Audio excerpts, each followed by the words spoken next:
মৰমৰ ছাত্ৰ ছাত্ৰীসকল, আশা কৰিছোঁ তোমালোক সকলোৱে কুশলে আছা আৰু বিদ্যালয় এইকেইদিন বন্ধ যদিও ঘৰতে নিতৌ অধ্যয়ন কৰিছা।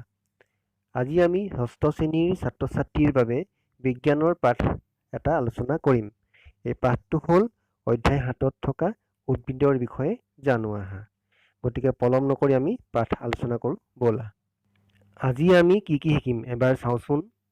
উদ্ভিদৰ পাত আৰু ইয়াৰ কাম, পাতৰ হীৰাবিন্যাস, জাল আৰু সমান্তৰাল হীৰাবিন্যাস, প্ৰচ্ছেদন, শিপা, শিপাৰ কামসমূহ, মুখ্যমূল, গুচ্ছমূল।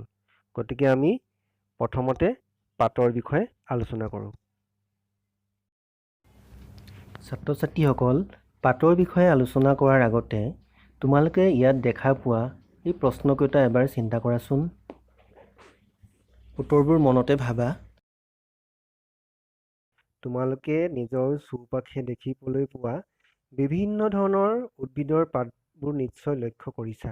এতিয়া তোমালোকে জানিব পাৰিলা যে এই পাতবোৰ আকাৰ, আকৃতি, ৰং সকলোবোৰ একে নহয়। আমি এতিয়া এখিলা পাত লক্ষ্য কৰিম আৰু এই পাতবোৰৰ বিভিন্ন অংশবোৰৰ বিষয়ে জানিবলৈ চেষ্টা কৰিম। তোমালোকে সকলোৱে জানা গছৰ পাতবোৰ কাণ্ডৰ লগত এটা অংশৰ দ্বাৰা সংলগ্ন হৈ থাকে আৰু যি অংশৰ দ্বাৰা গছৰ পাতবোৰে কাণ্ডৰ লগত সংলগ্ন হৈ থাকে সেই অংশটোক আমি ঠাৰি বুলি কওঁ। আনহাতে ঠাৰিডালৰ পৰা মাজৰ ডাঠ অংশটোক, যিটো অংশ আগলৈ গৈছে, পাতখিলাৰ একেবাৰে আগলৈকে গৈছে, সেই অংশটোক আমি মধ্যশিৰা বুলি কওঁ।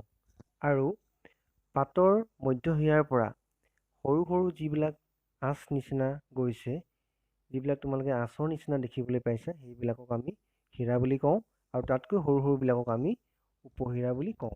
আকৌ পাতৰ বহল সেউজীয়া অংশবোৰক আমি ফলক বুলি কওঁ। তোমালোকে পাতখিলা ভালকৈ লক্ষ্য কৰিলে দেখিবলৈ পাবা যে শিৰা উপশিৰাবোৰে এটা ধুনীয়া সাজোনৰ সৃষ্টি কৰিছে আৰু এই শিৰা উপশিৰাবোৰে সৃষ্টি কৰা ধুনীয়া সাজোনটোক কি বুলি কয় জানানে? ইয়াক কোৱা হয় পাতৰ হীৰাবিন্যাস। অৰ্থাৎ পাতৰ হীৰাবিন্যাস মানে হ'ল পাতৰ হীৰা, উপহীৰা, ফলকবোৰে সৃষ্টি কৰা ধুনীয়া সাজোন। এতিয়া তোমালোকে এই পাতখিলাৰ হীৰাবিন্যাস ভালকৈ মন কৰাচোন। এইবাৰ আন এখিলা পাতৰ হীৰাবিন্যাস মন কৰাচোন। তোমালোকে দেখিবলৈ পাইছা প্ৰথম পাতখিলাৰ হীৰাবিন্যাস জালৰ নিচিনা, আনহাতে দ্বিতীয় পাতখিলাৰ হীৰাবিন্যাস সমান্তৰাল।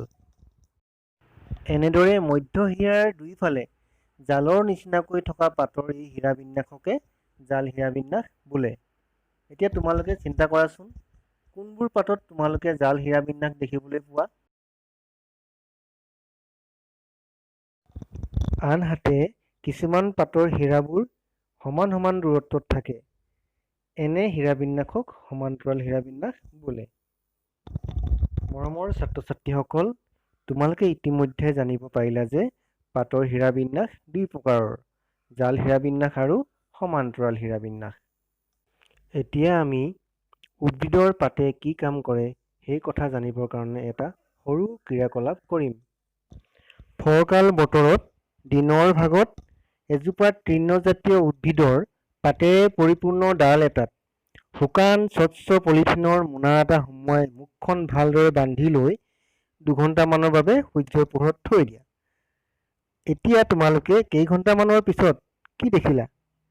পলিথিনৰ মোনাটোৰ ভিতৰত পানীৰ সৰু সৰু কণিকা দেখিবলৈ পাইছানে? উদ্ভিদৰ পাতৰ পৰা বাষ্প আকাৰে এনেদৰে পানী ওলাই অহা প্ৰক্ৰিয়াটোকে প্ৰচ্ছেদন বুলি কোৱা হয়। এতিয়া তোমালোকে চিন্তা কৰাচোন, প্ৰচ্ছেদনত বাষ্প আকাৰে ওলোৱা এই পানীবোৰ কি প্ৰক্ৰিয়াৰ বাবে পলিথিনৰ ভিতৰত জমা হয়? আমি এতিয়া পাতৰ আন এটা কামৰ বিষয়ে আলোচনা কৰিম। সেইটো হ'ল উদ্ভিদে নিজৰ খাদ্য নিজে প্ৰস্তুত কৰে আৰু সেই কামটো পাতে কৰে। এই প্ৰক্ৰিয়াটোক সালোক সংশ্লেষণ বুলি কোৱা হয়। তোমালোকে জানানে সালোক সংশ্লেষণ প্ৰক্ৰিয়াটোৰ বাবে উদ্ভিদে সূৰ্যৰ ৰশ্মি, পাতত থকা সেউজীয়া পদাৰ্থ আৰু বায়ুমণ্ডলৰ পৰা পানী আৰু কাৰ্বন ডাই অক্সাইড ব্যৱহাৰ কৰে। এই প্ৰক্ৰিয়াটোত অক্সিজেন গেছ নিৰ্গত হয়। এতিয়া তোমালোকে জানিব পাৰিলা যে পাতৰ মূল কাম দুটা, সেই দুটা হ'ল খাদ্য প্ৰস্তুত কৰা আৰু অতিৰিক্ত পানীভাগ নিজৰ দেহৰ পৰা উলিয়াই দিয়া। ছাত্ৰ ছাত্ৰীসকল, এতিয়া আমি উদ্ভিদৰ আন এটা অংশ শিপাৰ বিষয়ে আলোচনা কৰিম দেই। এতিয়া তোমালোকে এটা সৰু ক্ৰিয়াকলাপ কৰাচোন। প্ৰথমতে তোমালোকৰ ঘৰৰ চৌহদত পোৱা কিছুমান অপতৃণৰ উঘালি সেই অপতৃণবিলাকৰ শিপাবোৰ ভালকৈ মন কৰাচোন। শিপাবোৰ দেখিবলৈ কেনেকুৱা বাৰু? এতিয়া তোমালোকে নিশ্চয় দেখিছা যে কিছুমান শিপাত এডাল ঘাই শিপা থাকে আৰু সেইডালৰ পৰা আন সৰু সৰু শিপা সংলগ্ন হৈ থাকে। এই সৰু সৰু শিপাবোৰক আমি পাৰ্শ্বীয় শিপা বুলি কওঁ আৰু এই পাৰ্শ্বীয় শিপাবোৰ প্ৰধান যিডাল শিপাত সংলগ্ন হৈ থাকে সেই শিপাডালক আমি মুখ্য মূল বা ঘাই শিপা বুলি কওঁ। আনহাতে আন কিছুমান শিপাত তোমালোকে দেখিবলৈ পাইছা যে এই শিপাবোৰ চুলিৰ নিচিনা সৰু সৰু আৰু থোপ খাই থাকে। এনে শিপাবোৰক আমি চুলি শিপা বা গুচ্ছমূল বুলি কওঁ। ছাত্ৰ ছাত্ৰীসকল, তোমালোকে এতিয়া এটা ক্ৰিয়াকলাপ কৰা। তোমালোকে ইতিমধ্যে সংগ্ৰহ কৰা শিপাবোৰ দুটা ভাগত ভাগ কৰা। এটা ভাগত মুখ্যমূল থকা উদ্ভিদবোৰ লোৱা আৰু আনটো ভাগত গুচ্ছমূল থকা উদ্ভিদবোৰ লোৱা। এতিয়া দুয়োটা ভাগৰ উদ্ভিদৰ পাতবোৰ ভালকৈ নিৰীক্ষণ কৰাচোন। কি দেখিলা? পাতৰ হীৰাবিন্যাসৰ লগত শিপাবোৰৰ এক ঘনিষ্ঠ সম্পৰ্ক আছে। আৰু ইয়াৰ পৰা তোমালোকে জানিব পাৰিলা যে পাতৰ সমান্তৰাল হীৰাবিন্যাস থকা উদ্ভিদবোৰৰ শিপাবোৰ গুচ্ছমূল প্ৰকৃতিৰ হয়। আনহাতে যিবোৰ উদ্ভিদৰ পাত জাল হীৰাবিন্যাসযুক্ত সেই উদ্ভিদবোৰৰ শিপাবোৰ মুখ্যমূল হয়। ছাত্ৰ ছাত্ৰীসকল, এতিয়া মই তোমালোকক শিপাৰ মূল কামৰ বিষয়ে চমুকৈ অৱগত কৰিম। শিপাৰ মুখ্য কাম কি জানানে?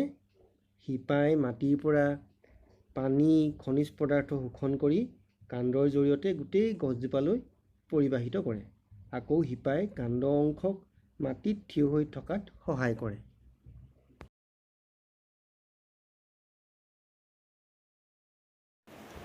মৰমৰ ছাত্ৰ ছাত্ৰীসকল, আজি আমি উদ্ভিদৰ পাত, পাতৰ হীৰাবিন্যাস, পাতৰ কাম, শিপা আৰু ইয়াৰ প্ৰকাৰ, শিপাৰ লগত পাতৰ হীৰাবিন্যাসৰ সম্পৰ্ক এই বিষয়ে জানিব পাৰিলোঁ।